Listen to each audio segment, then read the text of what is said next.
Bienvenue encore à la suite de notre leçon sur l'homme a besoin d'un sauveur. L'homme a besoin d'un sauveur.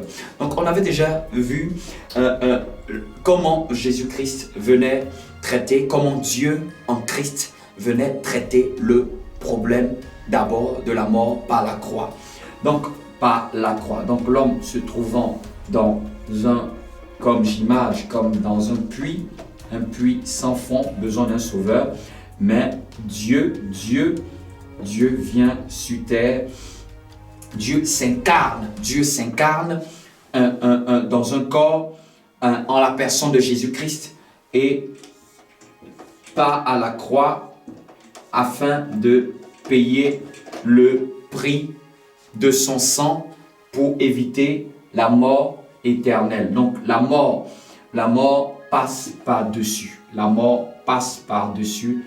L'homme qui croit au sacrifice de Jésus-Christ n'est plus destiné à la mort, selon ce qu'il est écrit toujours, Jean chapitre 3, verset 16, car Dieu a tant aimé le monde, qu'il a donné son Fils, afin que quiconque croit, donc il n'y a pas de distinction, tout être humain, peu importe sa race, peu importe son continent, peu importe son pays, quiconque croit ne périsse point, ne périt point. Donc c'est-à-dire, la mort ce n'est plus pour ceux qui croient, mais auront la vie éternelle. Un autre aspect, donc une fois que la mort, on avait dit, l'homme se trouvait dans la condition péché plus mort,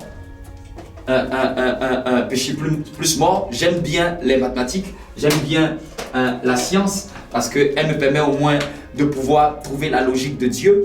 Donc, puisque la mort est traitée, il reste le péché en termes de nature. Aussi, la Bible déclare qu'il n'y a point de pardon sans effusion du sang. La Bible déclare encore que Jésus-Christ a porté le péché dans sa chair. Un deuxième aspect de la mort de Christ, c'est que dans le livre de Romains, il est venu à un corps semblable au nôtre et le péché de la chair fut cloué en lui. Donc la nature pécheresse, il a porté la nature. Un deuxième aspect, il a porté la nature. Donc premier aspect, il est mort pour annuler notre mort. Notre mort. J'écris rapidement, mais je veux que tu comprennes. Deuxième aspect, il a porté le péché dans sa chair et il a été anéanti avec. Donc c'est comme ça qu'il a réglé le deuxième élément. Il a anéanti le péché dans sa chair. C'est comme si il prenait cette nature et il l'a détruite avec lui. Donc non seulement il paye le prix de la mort, mais il n'a pas seulement payé le prix de la mort, mais il a aussi anéanti le pouvoir de la nature pécheresse en engloutissant avec lui dans la mort. Il a détruit la puissance de la nature pécheresse. Donc quand il le fait, donc il détruit le péché. Je l'explique simplement avec ces mots pour que vous puissiez comprendre. Détruit le péché. Il détruit le péché. La Bible dit dans le livre de Romains, vous verrez la référence dans cette vidéo.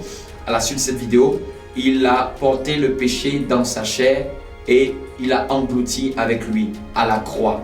Donc il a traité les deux aspects. Donc cela a donné une implication à celui qui croit en Jésus. Cela a donné deux bonnes résultantes, deux bonnes choses dans la vie de celui qui est en Christ. Celui qui est en Christ va se trouver dans une condition, à cause de Jésus-Christ, il va se retrouver esprit, âme et corps libre du pouvoir du péché. Libre du pouvoir du péché. L'homme maintenant, par son esprit, son âme et son corps, parce que Jésus-Christ a détruit le péché, a détruit le péché, l'homme se retrouve libéré. L'homme se retrouve ne plus être redevable, ne plus être sous le pouvoir, ne plus être sous l'emprise de la nature pécheresse. C'est comme si la nature pécheresse, qui était celle qui rendait l'homme sans force, celle qui rendait l'homme dans une domination, qui dominait l'homme de manière totale, esprit, âme et corps, l'homme maintenant s'était dégagé de ce monstre. L'homme s'était dégagé de ce monstre que j'appelle la nature pécheresse, ce monstre. Donc, ce monstre, ce virus qui était en l'homme, qui était aux commandes, qui nous obligeait, qui nous emmenait à marcher dans des vices, à être ennemis. Parce que cette nature, je l'explique aussi, elle nous rendait ennemis de Dieu sans même le savoir. Elle faisait de nous des fils de colère. Elle attirait la colère de Dieu. Amen, parce que Dieu est saint. Donc quand Dieu nous voyait, à la fois il avait le cœur repentant, à la fois cette nature apportait la colère.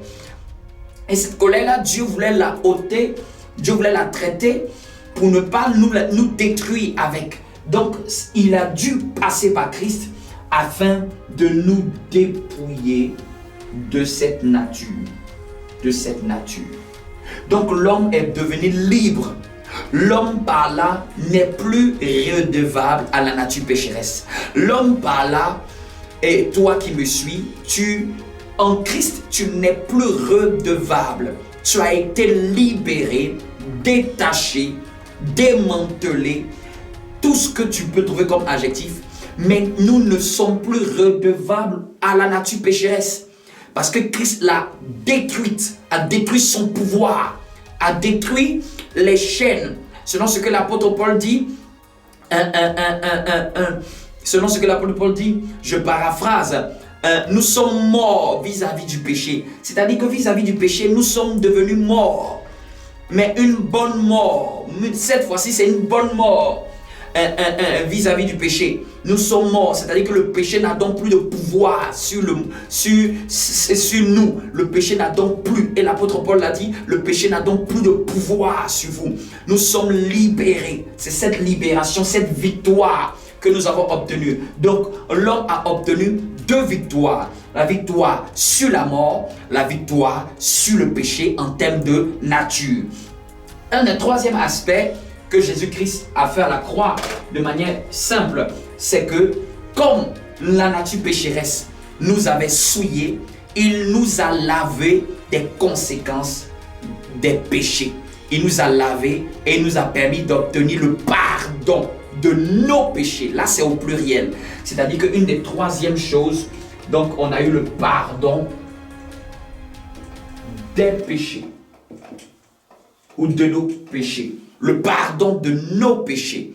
Le pardon de nos péchés. Donc une première des choses, il est mort pour nous à notre place afin que nous ne mourions pas éternellement. Nous échappions à la mort éternelle afin que quiconque croit ne périsse point.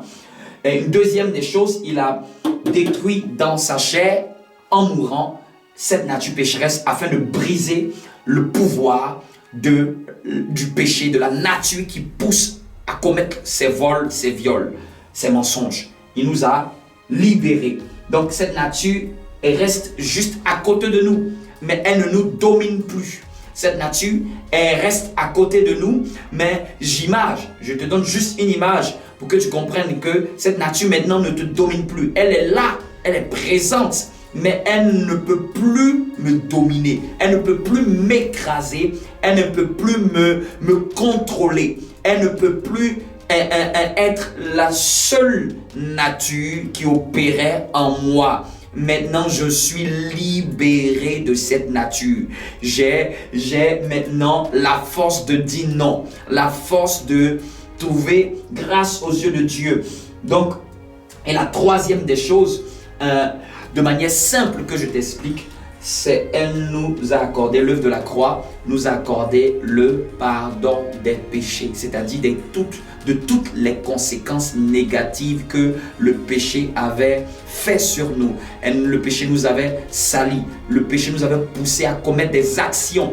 Et ce sont ces actions-là que Jésus-Christ, par sa mort, a fait propitiation, c'est-à-dire qu'il a obtenu le pardon auprès de Dieu. Nous avons été purifiés, lavés de nos péchés. Donc ça, c'est aussi un troisième aspect. L'œuvre de Jésus-Christ aussi m'a lavé, m'a purifié de mes péchés. Là maintenant, ces péchés au pluriel, ce sont les actions, les erreurs, les paroles, les omissions qui étaient les conséquences de la nature pécheresse qui m'avait rendu esclave. Donc avant, nous étions esclaves, nous étions guidés par toutes sortes de vents. Et Jésus-Christ a traité 1. Le problème de la mort, 2. Le problème de la nature pécheresse, et 3. Il nous a essuyés, il nous a lavés. Quelle belle et bonne nouvelle de l'œuvre de la croix. C'était une manière simple. Je crois que peut-être quelqu'un d'autre aurait avoir pu la grâce de mieux expliquer. Je crois qu'il y a des gens qui peuvent encore mieux expliquer ce que je dis, mais Dieu me donne ce jour des mots simples, des paroles simples, avec des images et des illustrations pour t'expliquer de manière pratique ce qui se passe à la croix. Ce que j'explique ici ne reflète pas toute la plénitude de l'œuvre de la croix, mais c'est une manière simple de pouvoir te faire comprendre des notions fortes de l'œuvre de la croix. L'œuvre de la croix a beaucoup d'implications, mais les implications majeures et qui résultent finalement de cette œuvre sont celles que je te cite en ces 3 points. Que Dieu te bénisse et que Dieu te garde. Amen.